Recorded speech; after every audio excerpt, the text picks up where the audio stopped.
Hello friends, welcome to my channel and thanks for watching this video. And as the week ended, welcome to another series of USA Weekly Market Report. Now there are some very quick development that is happening inside the market, and you cannot sync all these things in one direction for the simple reason because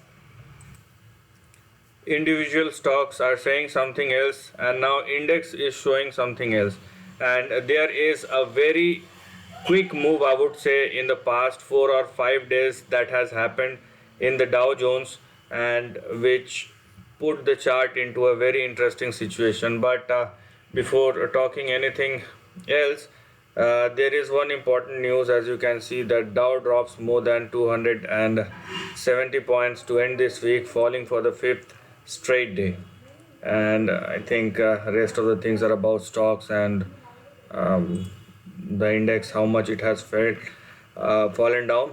And another one, I think this one, okay, that market brace for hot consumer inflation report in the week ahead.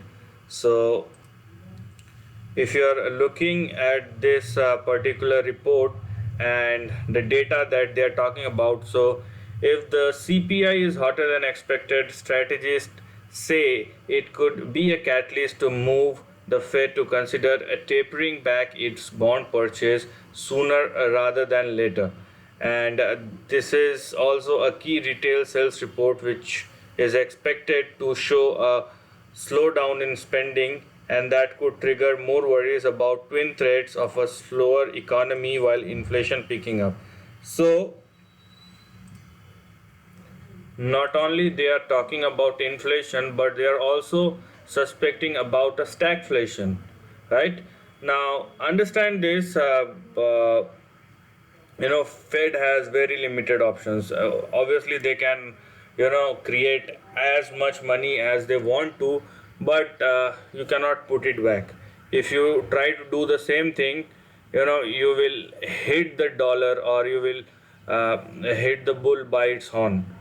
Okay, so this is going to be a very precarious situation. Now we don't want to go into or inside the data until and unless it's actually done. But they are, see, understand one thing, what they are saying in this highlighted section. They are talking about bond purchase and they are not talking about interest rate. So these are two different things. As you have I think you have already heard these kind of things about the bond tapering and about the interest rate from the same voices, obviously, on the streets. But these are two different things, and this is a one-way ride, that's for sure. Okay, so without any further ado, let's see how the stock or how the index is going to move and how other things are moving over here. So let's go and check it out about the weekly reports. So as you can see, closing Friday, Dow Jones ended with minus 271.66 points downtake. Then you have nasdaq with 132.76 downtake. Obviously the S&P index will follow the same. And after that you have oil, which is very steady at or near 69.71. Then you have US dollar, which is trading in between a range. VIX has spiked up. VIX has definitely spiked up high. That's one of the bearish sign, I would say, because see, understand this, it doesn't matter whether the market is moving up or down. That is one scenario, but if the VIX accompanies that, then you can get a trend out of it. Okay, that's very important to understand over here. Let's see anything else. You have the dollar index, so it is 92.64, which is less than 93, so it's fine. So let's see now what's actually going on as far as the chart or things are concerned. First, so this is the Dow Jones chart. Okay, so this is the daily chart, and the important thing to understand here is, okay, so you can see the RSI and the MACD, and more specifically, if you go to the monthly chart, what you can see over here is the MACD has started changing. Okay, So this is a very important sign. This is the stochastic RSI. Beg your pardon. The stochastic RSI is changing, and it is changing quite drastically. So as you can see, there is a negative crossover that has happened in the monthly chart. Okay, so this is not a good sign, I would say. Now you can see the 20, so the green line is the 20-day moving average, that itself is at 29,698.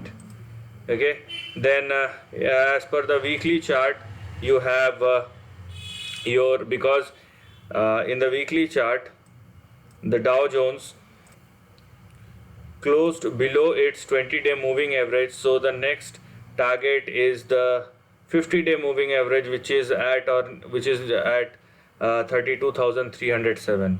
Okay, and as per the daily chart, you have your next target, which is the 200-day moving average, and this is at 33,000. So the entire gamut of range is opened up in front of you, and you have a trend, or you have a range, support of ranges, which will be in between 29,000 to 33,000. So be very much aware about this fact, and see, understand one thing. If something is about to happen, that will probably happen, but the thing is, if you're talking about the index, it doesn't matter whether the stocks are showing some great sign, but if index is not performing, they are not going to perform. I'm not saying that they are going to fizzle out its rally, but they are not going to perform. That's the important thing to understand over here.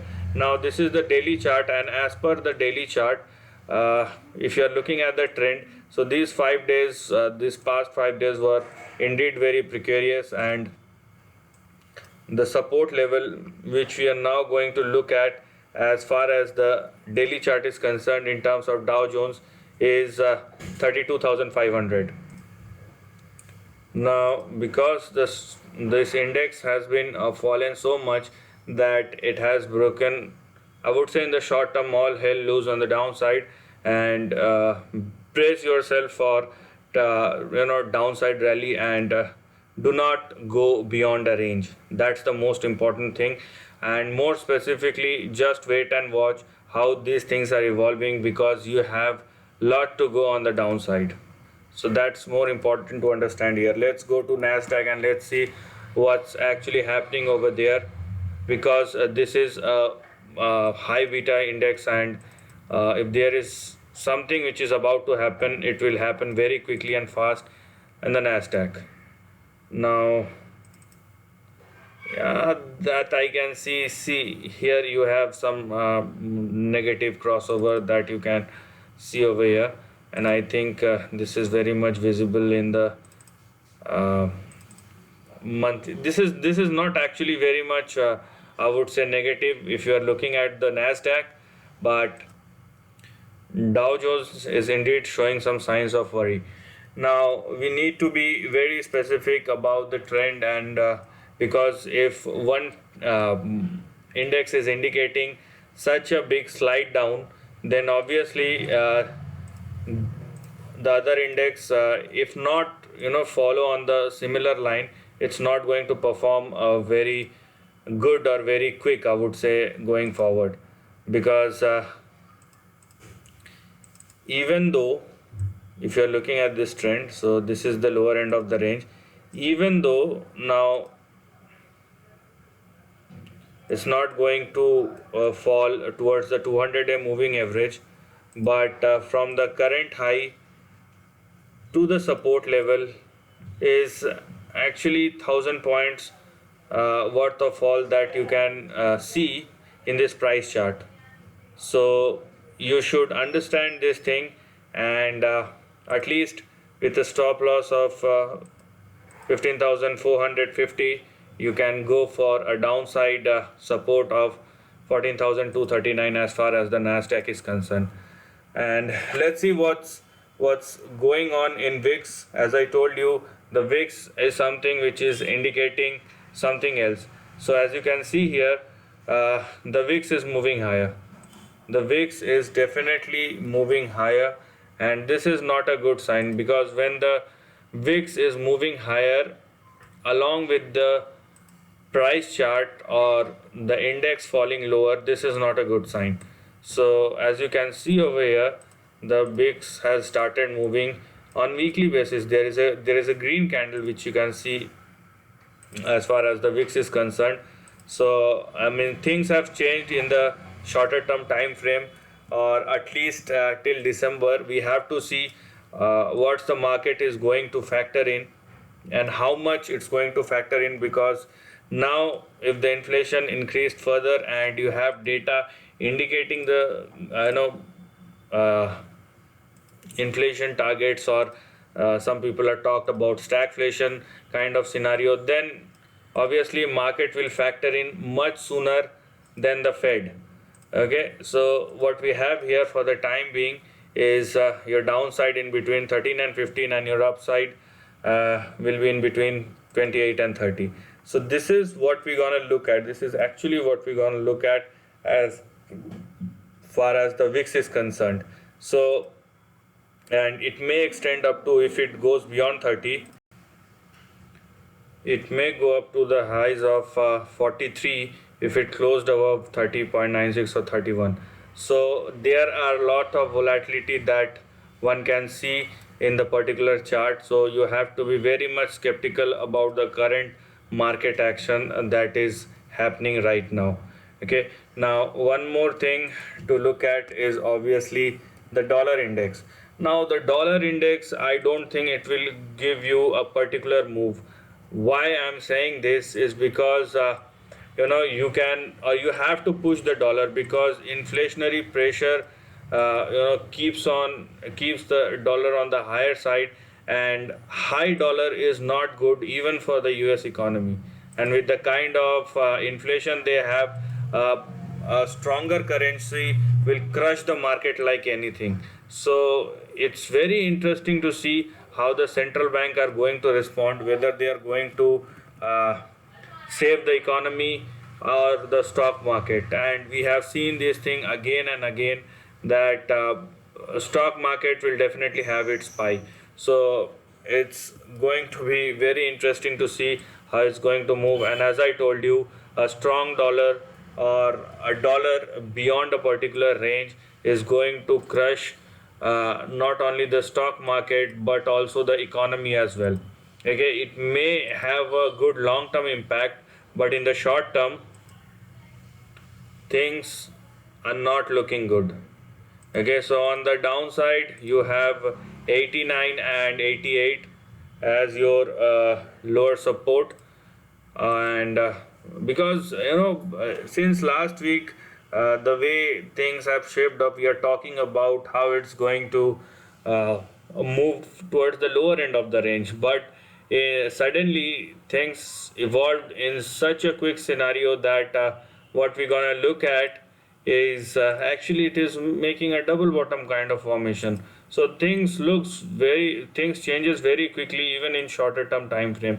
So what we have here are three important resistance level: 92.7, then 93.58 and 95.19, beyond which we have 100 and 102.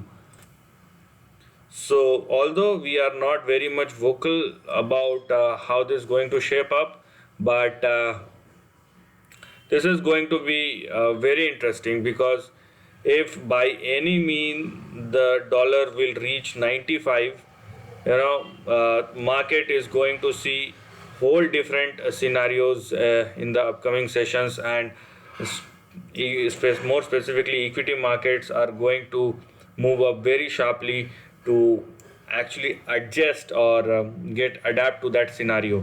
So things are going to be, I would say, I don't want to say dire, but it's actually not looking good. Now, talking about the crude, let's go and see.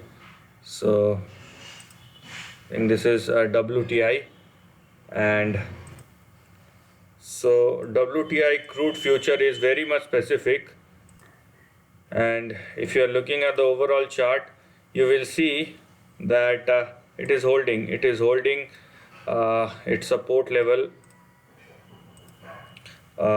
very much, I would say, efficiently, and the way it has shaped up, you can see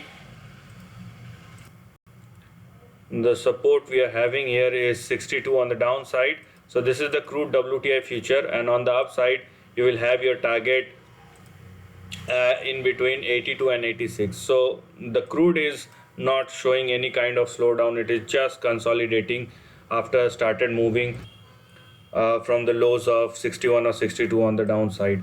So, and let's go check gold as well, because gold is something people will definitely find some hiding positions, because inflation, stag inflation, both are looking good for gold, but we have to see whether people wind down their positions to actually make the gold weaker, or we can see some sort of big uptrend going forward.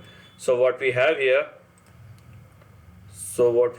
on the downside is 1780 and 1750 as your important support, and on the upside we have 1916, where 1780 will decide whether it's going to sustain or it's again going to move towards the lower end of the range. So the key summary here to understand here is either be watchful or take hedge positions, or stay out and see what's been going on inside the market rather than directly jumping in, because the indices and the trend is showing negative, and we have couple of reasons for that. So this is the end of the video. If you like this content, do share your thoughts in the comment section and subscribe my channel. Lastly, take care of your family and friends.